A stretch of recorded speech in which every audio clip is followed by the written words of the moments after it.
Thanks for staying with us. Relatives of a boy who died at a private hospital in the city recently have raised a stink over possible medical negligence. They held a protest outside the hospital in Porur and were picked up by the police. The boy was admitted to the hospital on the 1st of June and he underwent a heart surgery. But a couple of days later, he was declared brain dead by the hospital.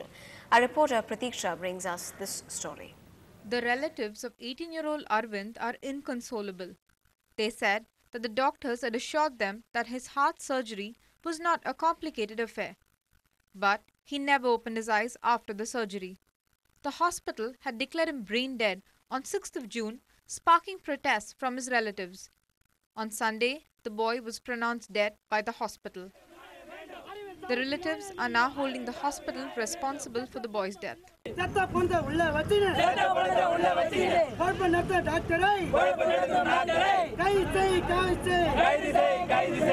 Arvind's mother Nyanam says that the hospital lied to her and her husband all these days.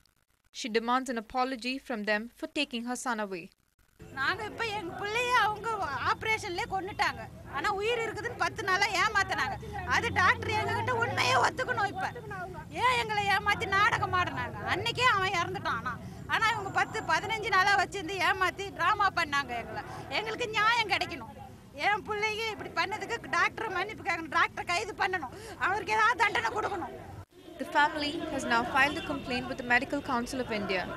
They have refused to receive the body of the boy or identify him for the post-mortem until the doctor who operated on the boy gives an explanation for the boy's death. The hospital has refused to comment on the issue. In Chennai, Pratiksha Ramkumar, NDTV-HINDU.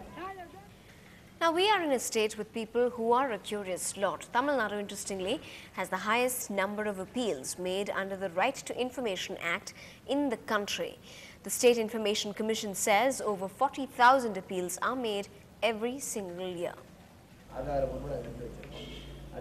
K. Bharati is an activist. He makes over 30 applications under the RTI Act every year. It helps him get not just information, but also justice. இங்கே சென்னையில் நொச்சிக்குப்போன்ற மீனவர் கிராமத்தில் வசிக்கக்கூடிய இடம் இந்த இடம் வந்து கோவில் அறநிலையத்துக்கு சொந்தமான இடம் அப்படின்றாங்க. ஆனால் எங்கள் முன்னோர் பூர்வீகமாக நாங்கள் வாழ்ந்த இடம் இதுன்றதுனால இது உண்மையிலே பூர்வீகமாக இது யார் பேரில் இருக்குது இந்த இடம்ன்றதை தகவல் பெறும் உரிமை சட்டத்து மூலமாக நாங்கள் முயற்சி செஞ்சோம். அப்போ பார்த்தீங்கன்னா முழுக்க இது எங்கள் முன்னோர்களோட பட்டா இடம்ன்றதையும் நாங்கள் ஆதாரபூர்வமாக எங்களால் கண்டுபிடிக்க முடிஞ்சுது. Retired government Dr. Raja Shankar's fight against the systems in place in the state has become possible only because of the RTI Act.